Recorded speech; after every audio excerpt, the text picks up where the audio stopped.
You are now listening to the 21 Minutes or Less podcast, a podcast that promotes self-care for entrepreneurs. Breathe in, breathe out, relax, tune in.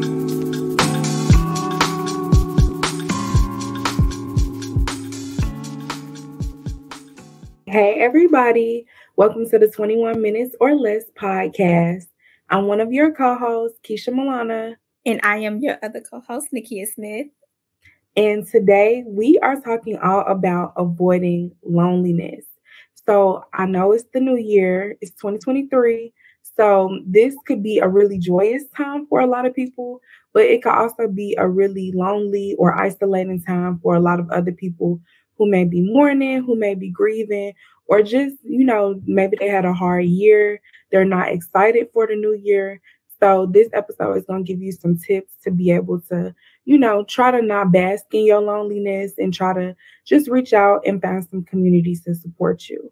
So the first thing that you can do is exactly that. You can find community. And I feel like this is super important because even me, I wasn't necessarily lonely because I was grieving or anything. But when I moved to Atlanta, I was really lonely just because I only knew my classmates. And then I finally met Nikia. So that was cool because, we worked together.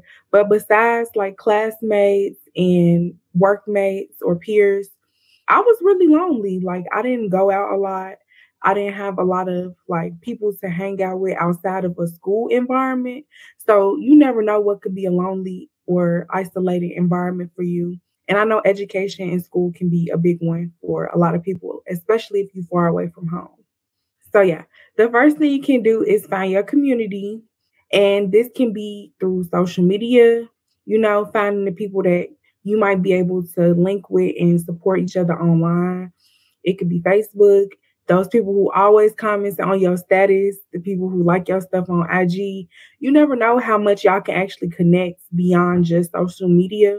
So you should definitely try to form a community with those people, especially family too. I know sometimes family can be a tough one for some people, but they really are there to support you. So you might want to reach out to one of those cousins you haven't reached out to in a while, or, just try to connect with somebody who maybe you only see them around the holidays. Try to extend that relationship beyond just the holidays. So I feel like those are two good places to start: social media and with your family. Yes.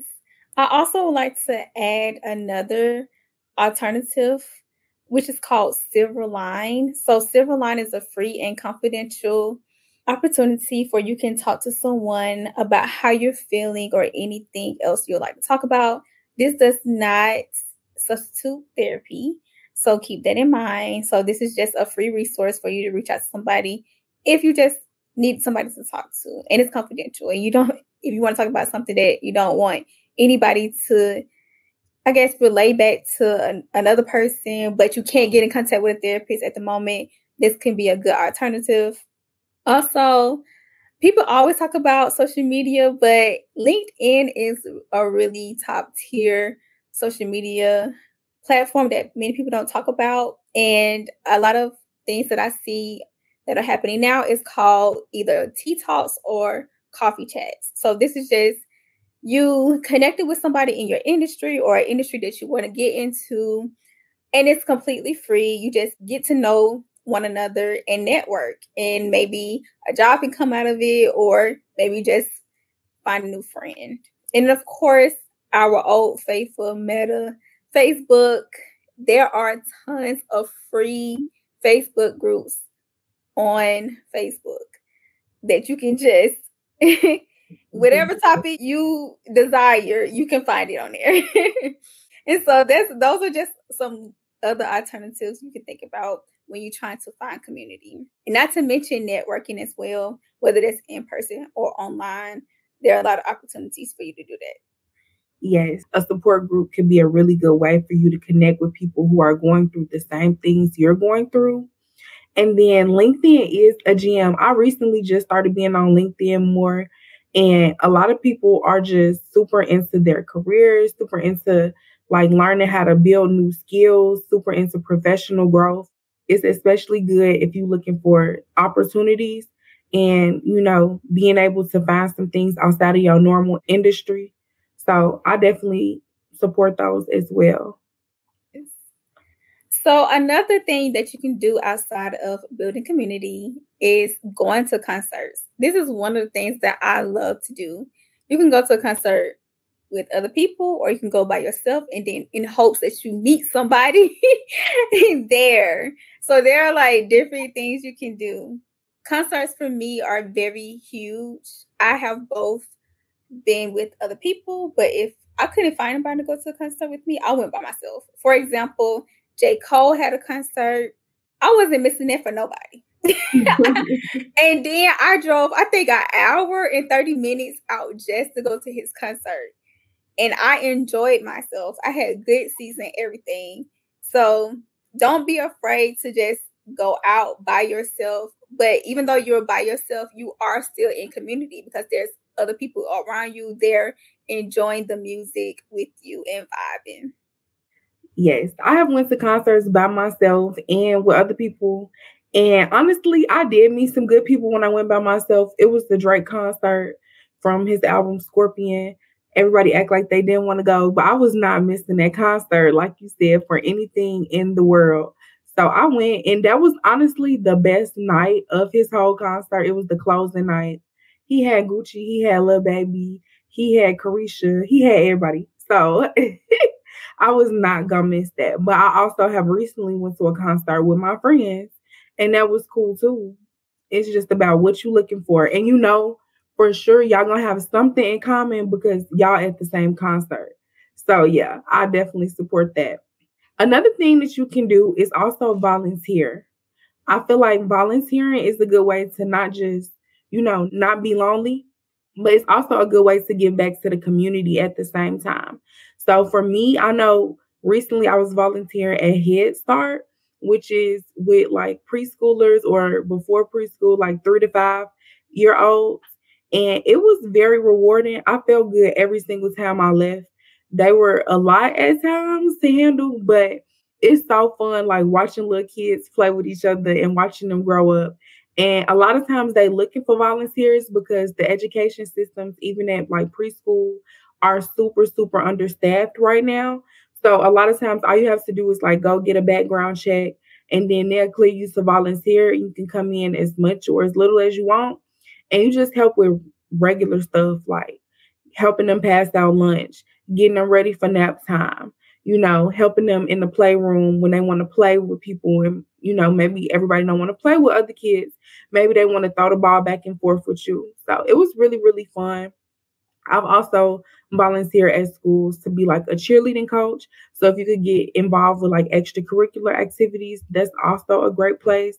But then even if you don't go to a school, something like the Goodwill could be interesting because you get to see the behind the scenes of stores that you shop at and still be helping the community and learn about the donation process and learn about, how do they group the different clothing? How do they price it based on the donations? So whatever you looking for, whatever type of volunteering you want to do, I feel like it's so many different organizations that's always looking for people to come help. And you will find some really good friends or people that you can connect with and talk to even outside the volunteerism. Yes. And some volunteer opportunities can turn into potential jobs. Just get out there. You just never know. Another way you can avoid loneliness is to travel. I'm always gonna go travel. Yeah. Now, that's whether you travel by yourself or travel with a group of people. My suggestion, if you travel by yourself, is to find something that's either all inclusive or do something like a cruise, because it's kind of like you won't be as fearful to like venture off, especially if it's your first time doing it. You just want to get your feet wet. Yeah. So look for something that's all inclusive or look for a cruise where, everything is in one space so you don't have to really go far. And as far as traveling with a group, I mean, just have an itinerary. Yes. That's the only tip I have for traveling with a group of people is having an itinerary. Make sure y'all vibe. Make sure it's gonna be good vibes. And then just make sure y'all on the same page. Like, you don't want to travel with a group of people and you're the type of person where you don't really like want to do anything. You just want to sit back and relax. But you travel with a group of people that like want to go out all the time. That's not a good mix. Right. So just be cognizant of like the vibe of the group, like what's the tone, what are y'all going to be doing, and go from there. That is a good point. I definitely want to back that last point up, because if you go with a group and the vibes is two different vibes, you're not going to be avoiding loneliness. You're going to be back lonely because now you don't want to mesh with the group and you don't want to do nothing that the group want to do. So you just in your room by yourself, or you off doing your own activities, and you could have did this without being with the group, you know? So definitely pick some people to travel with that you mesh with. And I have traveled by myself and with the group before. I definitely enjoy the freedom of traveling by myself because I'm only doing stuff that I want to do. And then you can meet some really good people. I've definitely met some people traveling that I ended up networking with or still talking to years and years after the fact. So I definitely can vouch and say that just because you go somewhere alone don't mean you're going to be lonely. You can meet new people while you're there and go doing things you like to do. Once you go and do that, you're going to find other people. Let's say you like to go out for tacos. You at the taco spot, now you meet somebody else. They sitting there by themselves eating tacos. Now y'all talking, learning about each other, creating a friendship, creating somebody you can network with. So definitely, I love to travel. And another thing you can do to avoid loneliness is to find you a new hobby. So a hobby does not mean a new side hustle. It does not mean a new business. Find you something that you can do that's just purely fun, not to make a living, not to earn an income, something that it could be good for your body, something good for your mind, something that's low cost, easy to implement. So just as some examples, personally that I want to look into for this year, one is yoga. Y'all know I love yoga. So it's not really a new hobby for me, but maybe it could be one for you.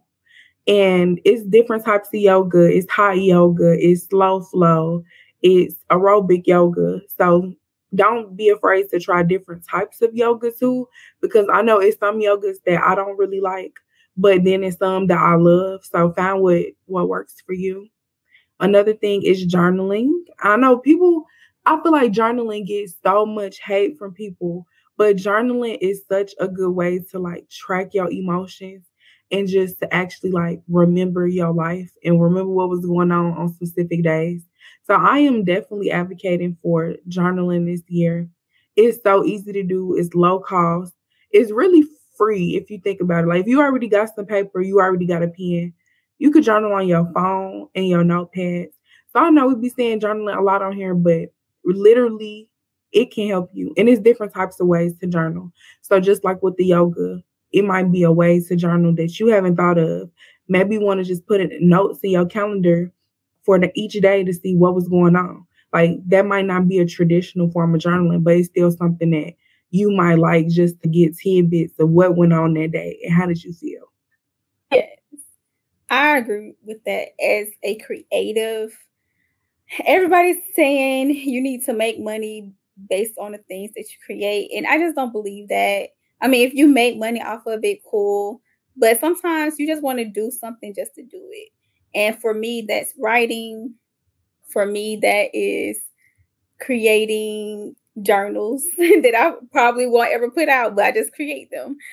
For me, that is also, let's say, painting. I know everybody like goes to those paint and sips. I have like three paintings. And I only have one of them for myself. My mother has the other one, and then my brother has the other one because they're so good. And then, of course, you can always color and things like that. But just creating something for me always makes me feel good because it's kind of like, I just created this. And then you feel proud.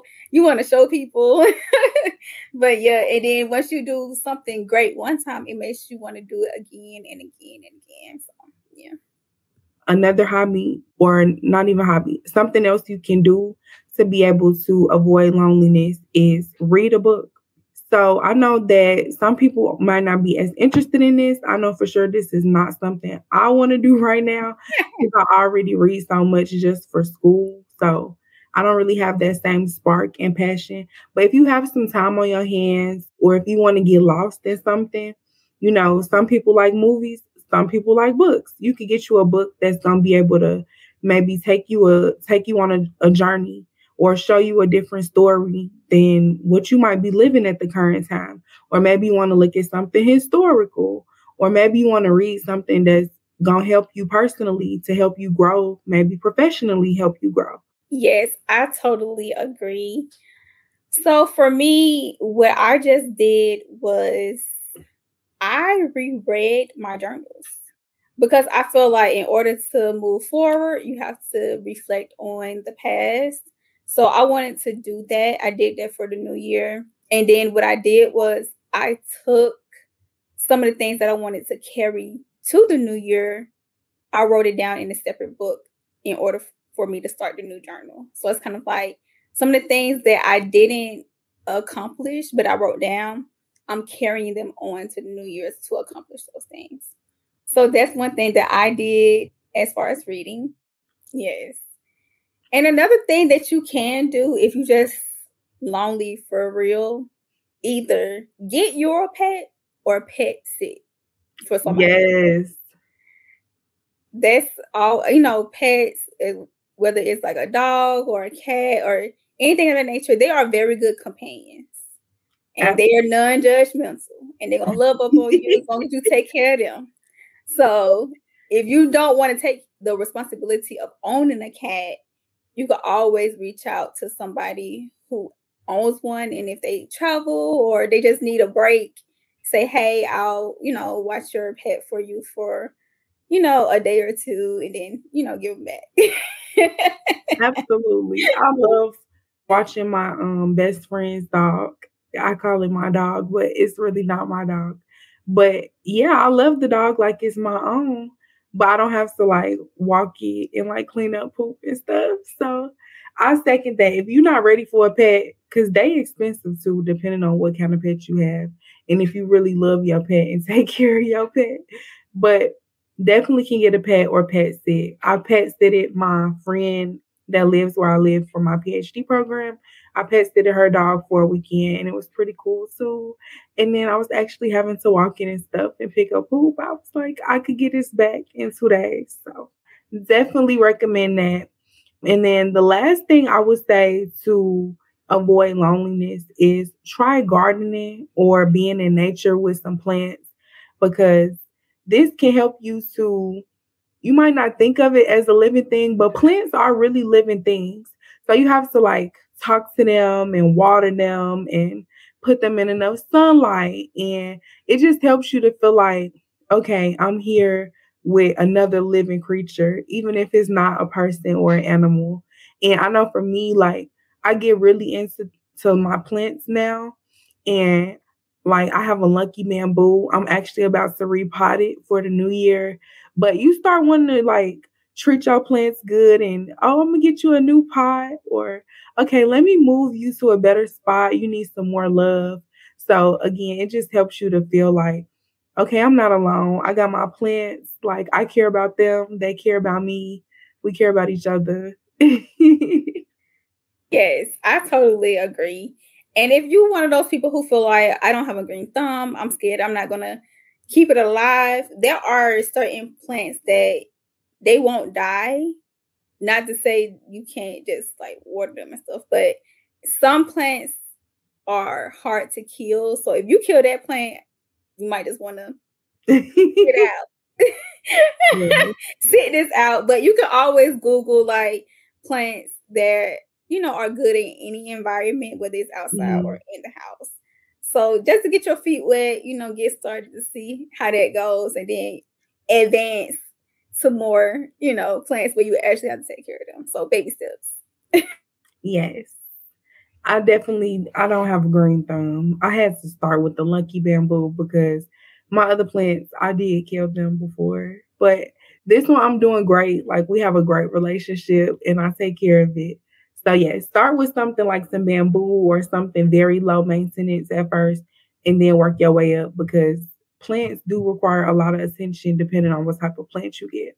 So just look up low maintenance plants and you should be fine. But yes, those are just some of the ways that we can avoid loneliness. Nakia, did you want to add anything? Yes, I wanted to say, as much as you can, especially during the winter time, please get out of your house and get some sun. Because the sun goes down a lot earlier. We're not getting as much vitamin D as we should. So to help boost your mood, try to be outside when the sun is out. Just to, get it together. I know it's hard, especially like if it is raining or if it's like really cloudy and stuff outside. So anytime that the sun is shining, even if it's just for 5 minutes, just go outside, soak that up because it's scarce in the winter time. So yeah, that's the only thing I'm gonna say. I second that. I know it's a lot of times where I'm like just getting up, maybe at like 2 p.m. I'm like, dang, the sun about to go. I done wasted my whole day. So definitely get outside as much as you can in the wintertime, especially if it's like cloudy that day, because that's gonna take even more of the sunlight that you would have had it not been winter anyway. So yeah. Thank y'all for coming and listening to our episode all about avoiding loneliness. I hope these tips really help y'all. Make sure y'all also go follow us on social media at 21 minutes or less on Instagram, Twitter, and Facebook. And then on YouTube, you can type in 21 minutes or less podcast. And then you can go follow our personal pages. Mine is at Keisha Milana. And mine is at Miss Butterfly 21, MISS. And we'll see y'all on the next episode.